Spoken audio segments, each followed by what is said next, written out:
खुदा उनका शुक्र करते हैं। आइए एक बार फिर से हम खुदा कलाम से पढ़ेंगे। फिलिपियों उसका 3रा बाब और 12 से लेकर के 16 आयत तक। फिलिपियों उसका 3रा बाब 12 आयत से लेकर के 16 आयत तक। यहाँ इस तरह लिखा हुआ है, ये गरज नहीं कि मैं पा चुका या कामिल हो चुका हूँ, बल्कि उस चीज़ के पकड़ने के लिए दौड़ा हुआ जाता हूँ जिसके लिए मसीह यीशु ने मुझे पकड़ा था। हे भाइयों, मेरा ये गुमान नहीं कि पकड़ चुका हूँ, बल्कि सिर्फ ये करता हूँ कि जो चीज़ें पीछे रह गई हैं उसको भूल कर आगे की चीज़ों की तरफ बढ़ा हुआ निशान की तरफ दौड़ा हुआ जाता हूँ, ताकि उस इनाम को हासिल करूँ जिसके लिए खुदा ने मुझे मसीह यीशु में ऊपर बुलाया। बस हमसे जितने कामिल हैं ये ख्याल रखें, और अगर किसी बात में तुम्हारा और तरह का ख्याल हो तो खुदा इस बात को भी तुम पर जाहिर कर देगा। बहरहाल जहाँ तक हम पहुँचे हैं उसी के मुताबिक चले। खुदा अपने कलाम पर पढ़े जाने पर, सुने जाने पर बरकत बख्शे। आमीन। आज का जो विषय है वो निशाने की ओर दौड़ना। फादर्स डे तो इसलिए मैंने ये वाला लिया है, निशाने की ओर दौड़ना। और इसका मुख्य पद है फिलिपियों 3:16। इसलिए जहाँ तक हम पहुँचे हैं उसी के अनुसार चलें। बैठिए, आइए दुआ मांगें। शुक्रगुजार है खुदा खुदा आज के से वर्शिप के भाग के लिए कि इस समय आपके कलाम का मनन करने के लिए हम जा रहे हैं। हमारी अगुवाई करना, अपना रहम हम पर रखना, खुदा यीशु मसीह के नाम से मांगते हैं। आमीन।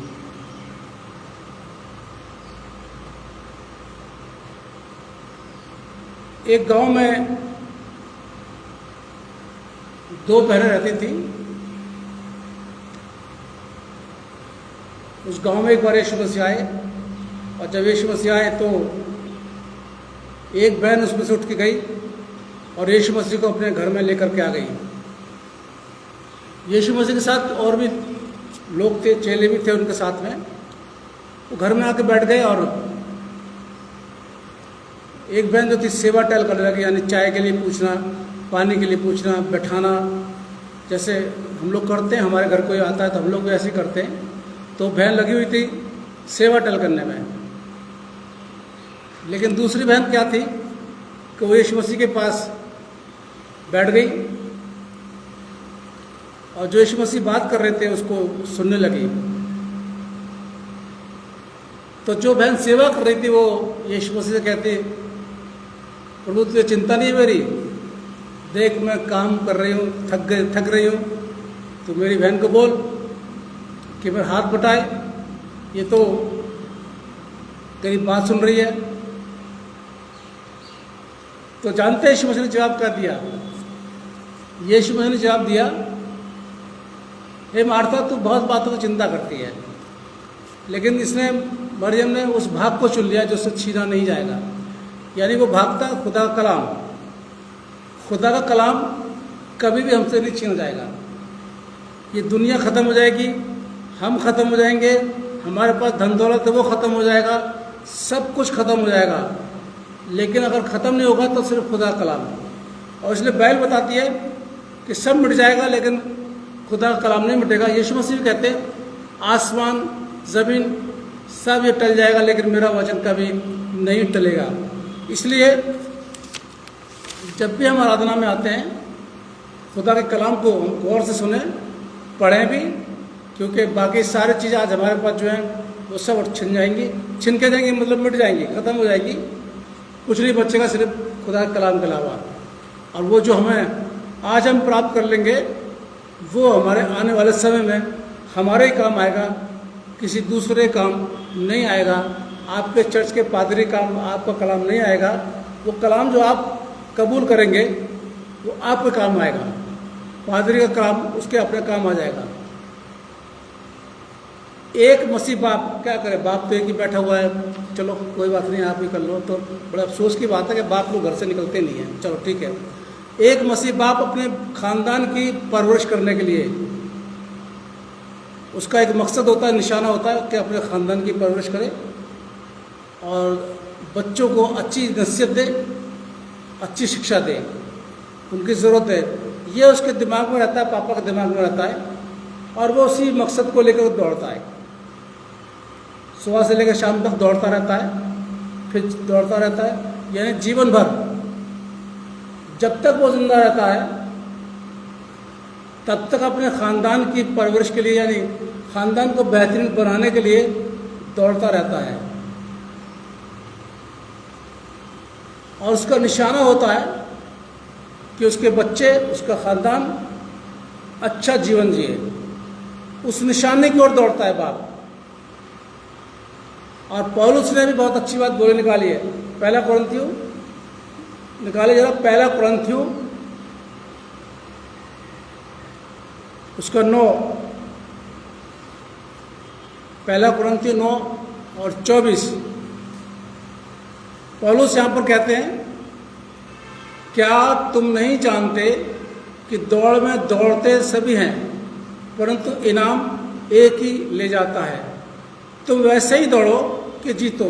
यानी एक पापा, घर का जो मुखिया होता है, वो अपने ख़ानदान की परवरिश, अच्छी परवरिश करने के लिए दौड़ता रहता है।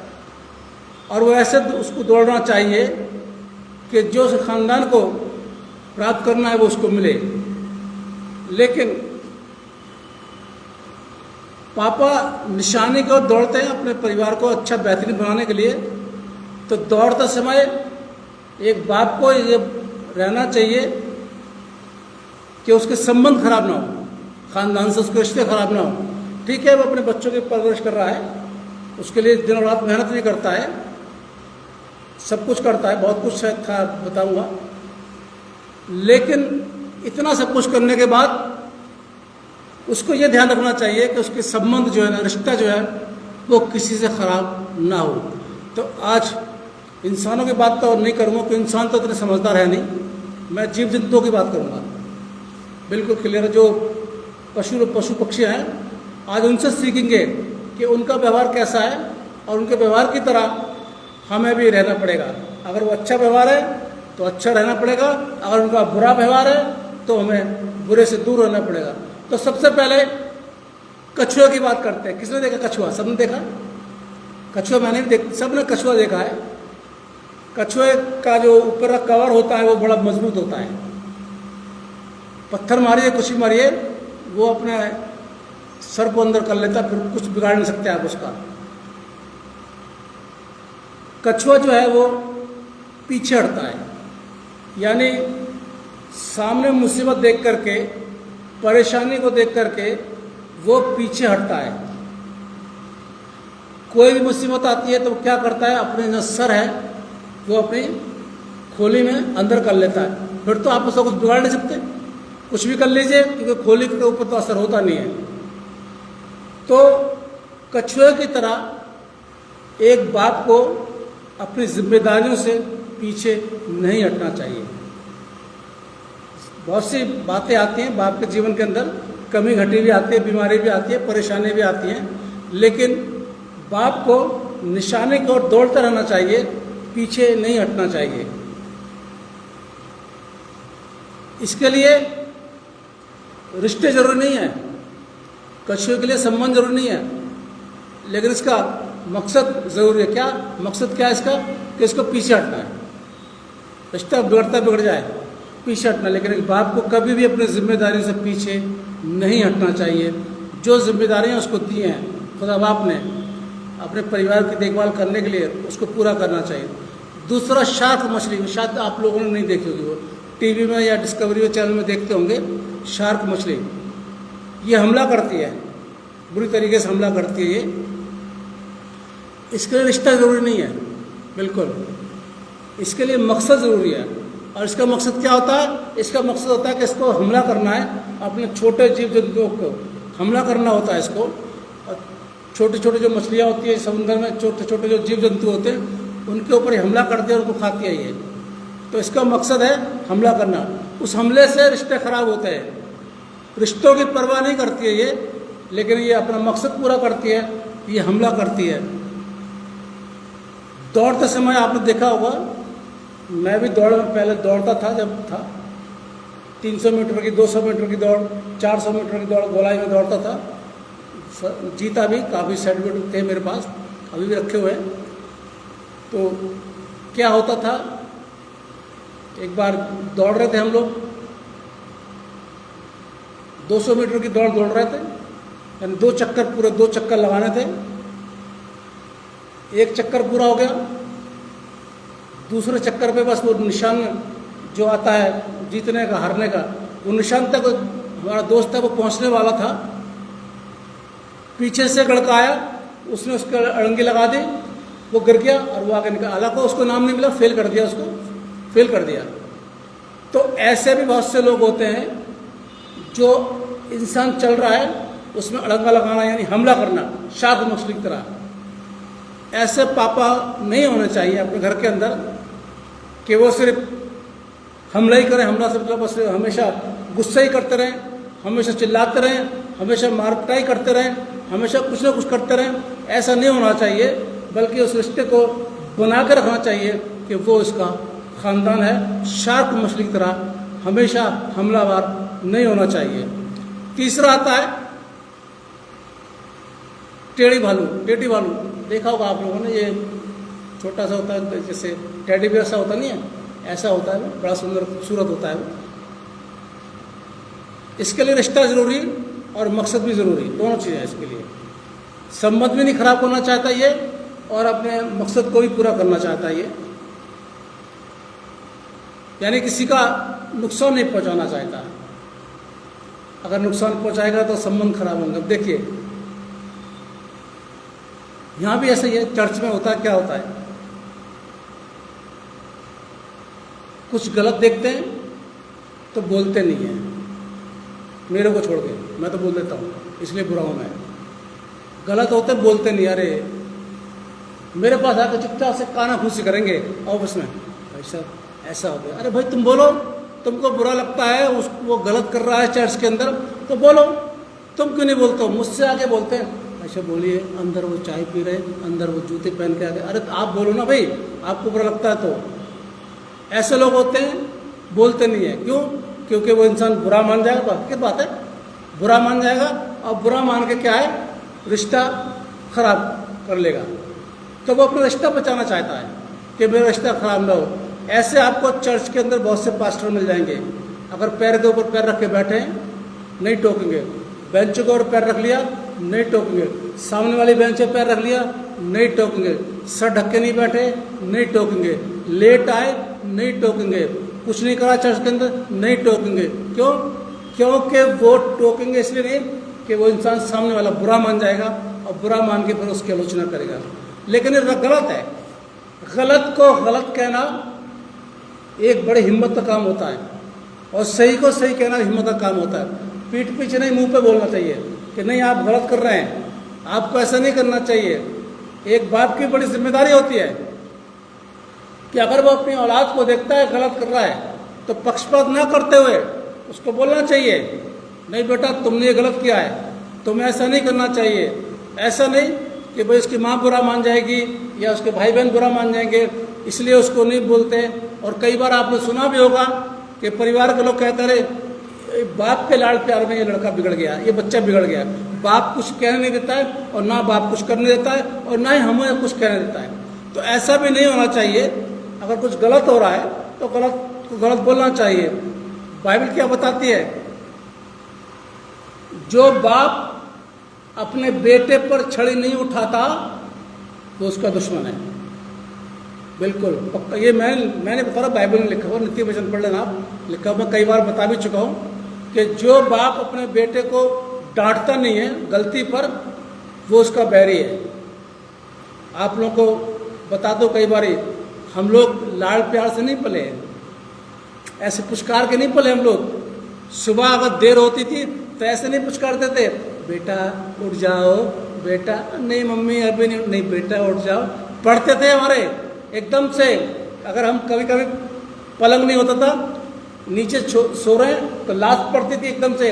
पलंग पर क्या होता था, ऐसा पलंग किया, उठा पलट दिया, पलंग उठ जा, बस ऐसे हम लोग पले हैं। क्यों? क्योंकि उनको पता था, ऐसा नहीं कि हमारे माँ बाप दुश्मन थे हमारे, नहीं, हमारे माँ बाप हमसे प्यार करते थे।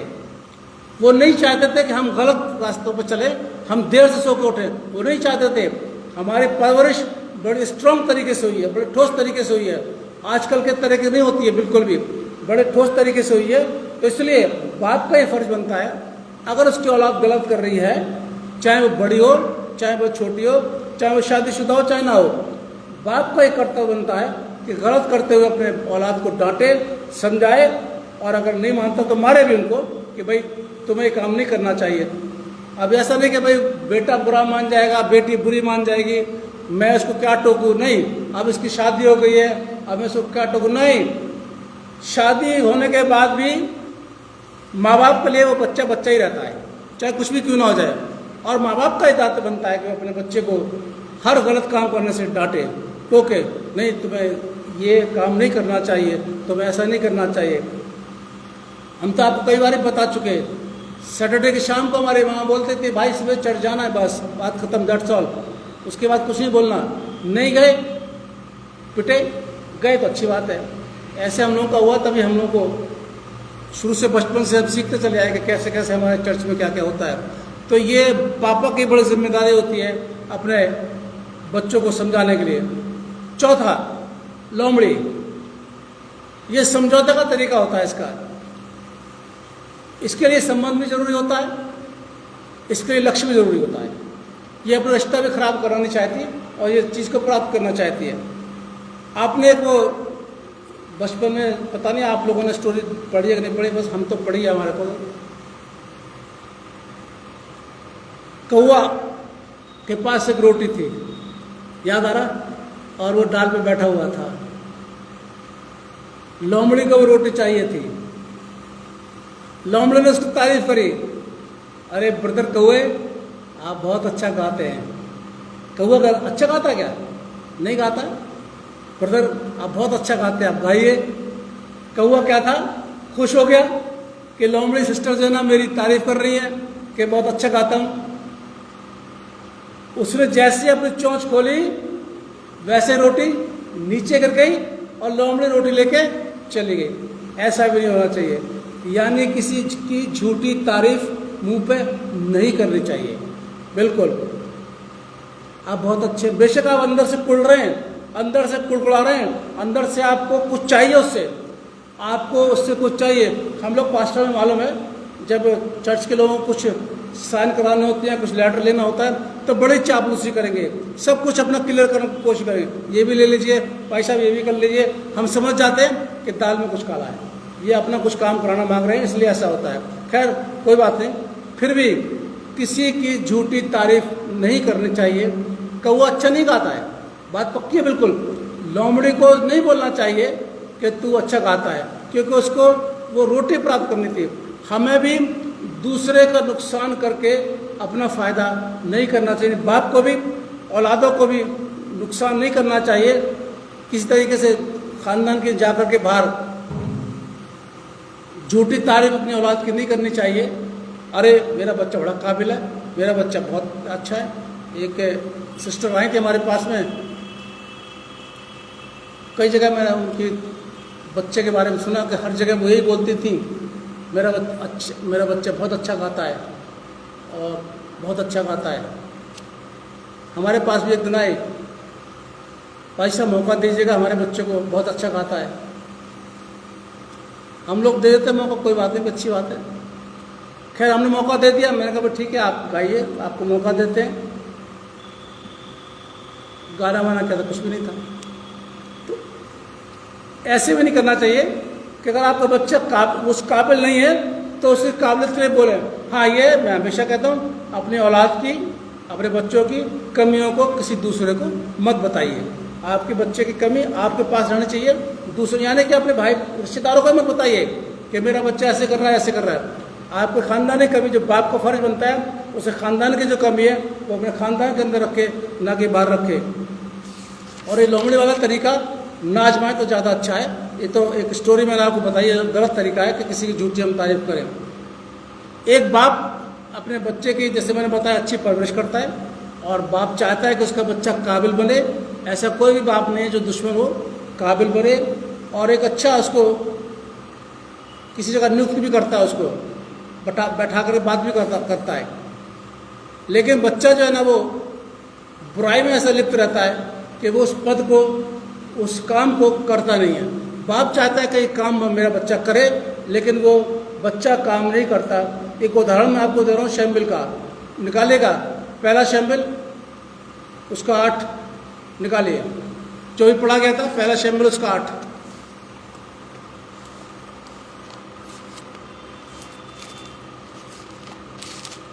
जरा पढ़ना भैया, पहला पद से पढ़िए, जोर से पढ़िए। पढ़ो, पहला शैम्बिल 8, पहला पद। ध्यान सुनिए, जब शैम्बिल बूढ़ा हुआ, ध्यान सुनिएगा, तब उसने अपने पुत्रों को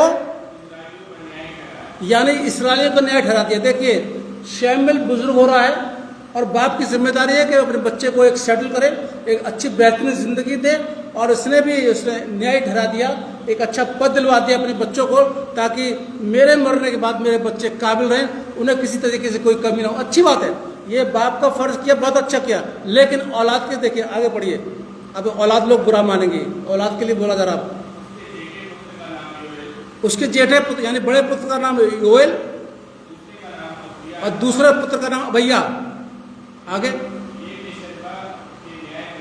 ये बेर्शेबा में न्याय करते थे। आगे तीसरा पद बड़ा कड़वा है, आगे पढ़ो बेटा। परंतु उसके बेटे उसकी राह पर नहीं चले, यानी पापा की अच्छाइयों पर नहीं चले। पापा अच्छे हैं, पापा ने अपना काम अच्छी तरीके से किया, बाप ने अपनी जिम्मेदारियों को खानदान के लिए पूरा किया, लेकिन औलाद बिगड़ी हुई निकली।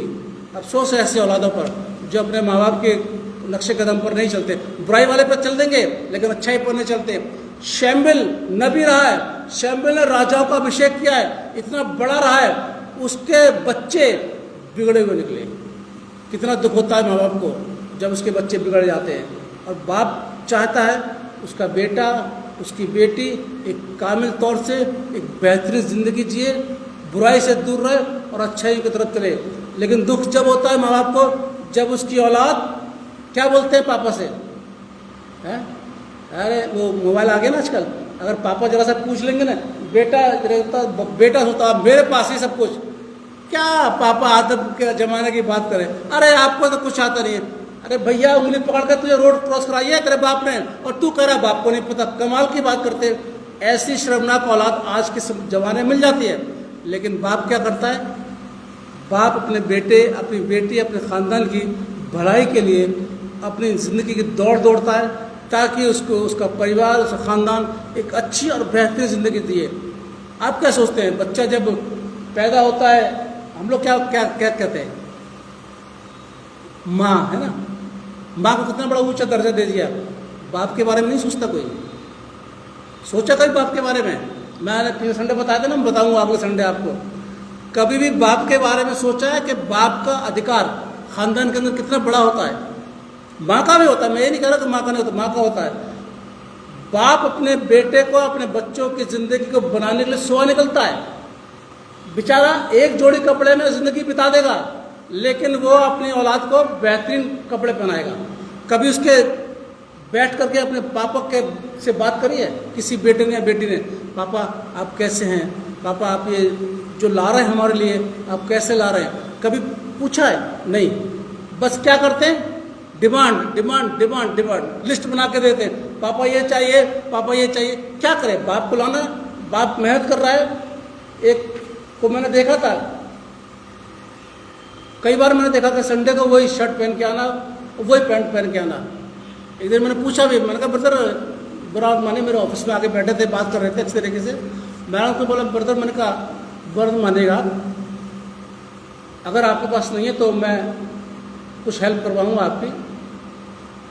तो उन्होंने कहा नहीं पैसे वैसी बात नहीं है, मेरे पास है, लेकिन मैं सोचता हूँ कि अगर वो एक शर्ट मैं लूँगा तो वो शर्ट जो मैं लूँगा वो मैं चाहता हूँ मेरा बेटा पहने। इतना सेक्रीफाइस, इतना समझौता बाप करता है। मैं चाहता हूँ मेरा बेटा वो शर्ट पहने। मेरे तो भी चल रहा है, कोई मुझे कौन देखेगा, मेरा तो चल रहा है अभी, कोई बात नहीं, मैं तो थोड़ा सा जाता हूँ, काम करता हूँ, चला धो लेता हूँ, पहन लेता हूँ।